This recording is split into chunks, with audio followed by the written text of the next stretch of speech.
Saudaraku yang kasih dalam nama Yesus, dalam Kisah 4 ayat 20 dikatakan,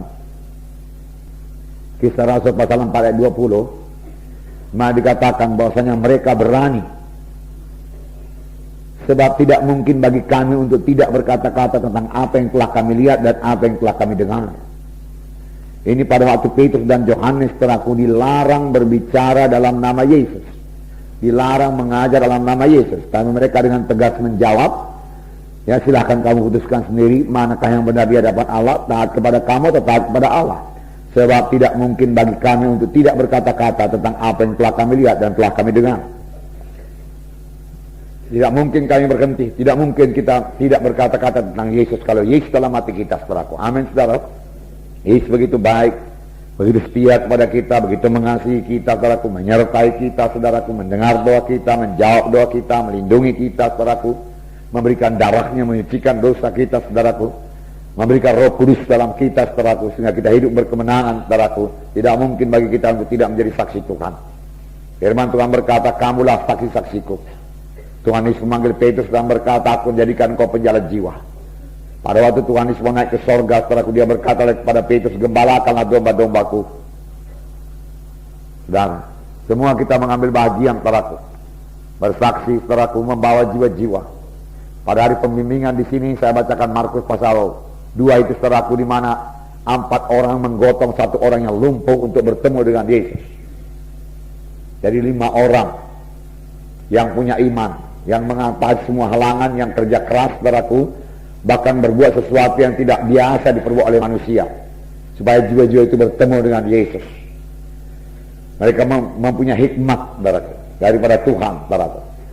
Kalau dilihat oleh orang dunia akan berkata, apa yang kerja orang itu? Panjat-panjat atap lagi, banyak-banyak rumah orang, merusak rumah orang. Nah, orang tersebut bisa minta ganti rugi dan lain sebagainya. Tapi Tuhan berkata, hai anakku, imanmu telah menyelamatkan engkau. Dibereskan Tuhan dulu jiwa manusia itu. Dalam KKR ini juga, saudaraku, yang paling penting itu keselamatan jiwanya. Keselamatan jiwanya, barulah kesembuhan tubuhnya. Pada waktu pelayanan Tuhan Yesus, saudaraku, selalu mengajar lebih dahulu, baru dia menyembuhkan. Kalau orang itu menerima pengajarannya, Tuhan Yesus dapat menyembuhkannya. Amin, saudara. Firman Tuhan Mazmur 107 ayat 20 berkata, disampaikannya firman-Nya dan disembuhkannya mereka itu. Disampaikannya firman-Nya dan disembuhkannya mereka itu. Firman Tuhan sampai sekarang berkuasa. Amin, saudaraku. Firman Tuhan tidak berubah. Langit bumi boleh berubah, tapi firman Tuhan tidak berubah. Biar kita semua mempercayai firman Tuhan, saudaraku. Pegang firman Tuhan. Bahkan untuk kesembuhan kita, saudaraku, pegang firman Tuhan. Tuhan berkata, sembuh-sembuhlah itu, saudaraku. Katakan kepada Tuhan, saya percaya saya sudah sembuh. Saudara katakan demikian kalau saudara sakit. Biar yang lemah berkata, aku kuat. Let the weak say, I'm strong.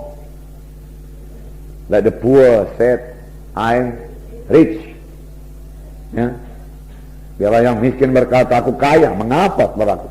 Karena Tuhan setelah menjadi miskin, supaya dengan kemiskinannya kamu menjadi kaya. Punya iman ini, saudara. Saudara masih muda. Amin, saudaraku. Ya, dia betul-betul menjadi miskin, saudaraku.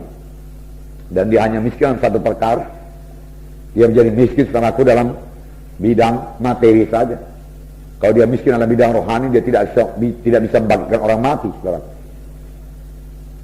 Penuh dengan kuasa Tuhan dia, baru dia bisa membagikan orang mati, menyembuhkan orang sakit, mengusirkan setan, meneduhkan danau Galilea, saudaraku. Berarti dia penuh dengan kuasa Tuhan, penuh dengan urapan Tuhan, saudaraku, kaya dengan urapan Tuhan. Tetapi dalam satu perkara, saudaraku, dia tidak punya rumah, saudaraku. Walaupun dia tidak pernah terlantar, saudaraku. Dia menjadi miskin, tapi firman Tuhan berkata, saudaraku, dengan kemiskinannya, kamu menjadi kaya. Kamu menjadi kaya.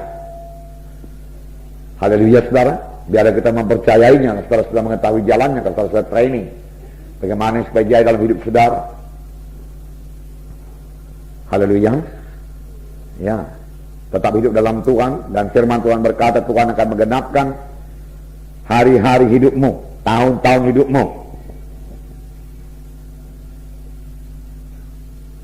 Tuhan akan menggenapkan tahun-tahun hidupmu. Berarti Tuhan menggenapkan tahun-tahun hidup kita sepanjang kita beribadah kepada Tuhan. Haleluya. Nah, saudaraku, kisah 5 ayat 32 juga berkata bahwasanya mereka berani bersaksi. Dan kami adalah saksi dari segala sesuatu itu, kami dan Roh Kudus yang dikaruniakan Allah kepada semua orang yang mentaati Dia. Haleluya. Roh Kudus saksi yang sejati. Petrus berani berkata, saya dan Roh Kudus, kami dan Roh Kudus menjadi saksi. Haleluya. Kami dan Roh Kudus menjadi saksi. Semua perkara itu dia katakan. Dia baru ditangkap, baru dipenjarakan, tapi malaikat Tuhan bebaskan dia. Bukannya dia takut, dia mengajar lagi saudara, dan ditangkap lagi, dan dia diri lagi, dan disuruh lagi jangan berbicara. Tapi tidak mungkin kami tidak bicara. Kami dan Roh Kudus jadi saksi tentang hal segala perkara itu.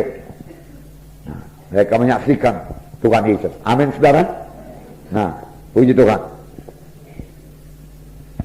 2 Korintus 4 ayat 13. 2 Korintus pasal 4 ayat 13. Saya membacakan pada saudara.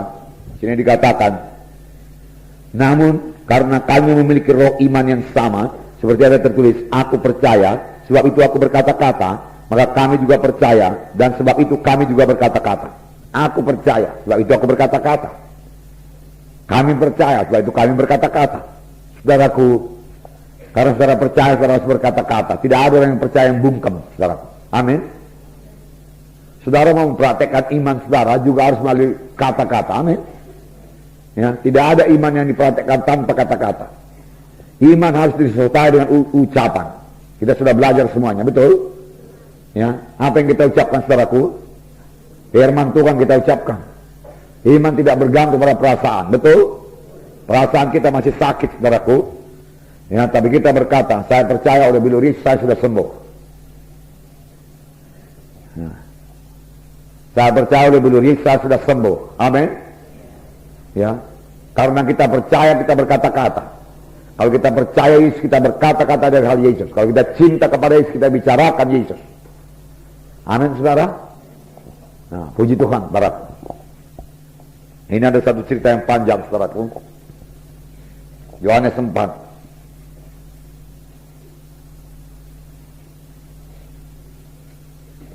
ayat 1 sampai 25.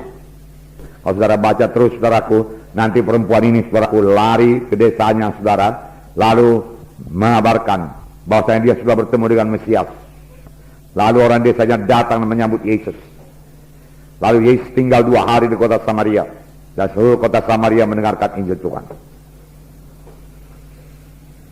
Nah, saudara yang kasih dalam nama Yesus, saudaraku Yesus, saudaraku dalam waktu dia di dunia ini mengerjakan pekerjaan Bapaknya. Dia juga tahu capek, saudara. Tahukah saudara ayat 6 mengatakan dia letih. Saya membacakan pada saudara ayat 6. Di situ terdapat sumur Jakub. Yesus sangat letih oleh perjalanan, karena itu dia duduk di pinggir sumur itu. Hari kira-kira pukul 12. Saudara, dia dalam keadaan tubuh manusia. Dia tahu letih. Tapi dia jalan terus. Dia duduk di perigi itu, di pinggir perigi sumur Samaria. Bukan ada krosinya, ada tikarnya, tidak. Mungkin ada batu di situ, saudaraku. Dia duduk di pinggir di batu itu, saudaraku.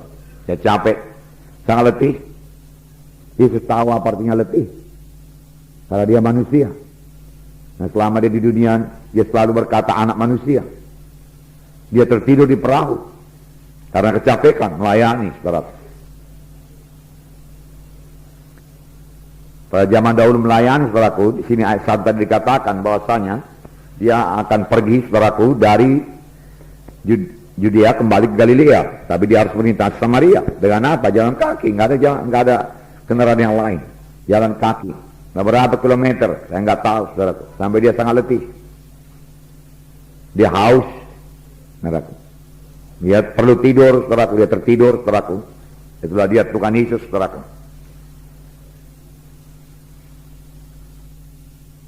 Dia juga merasa lapar.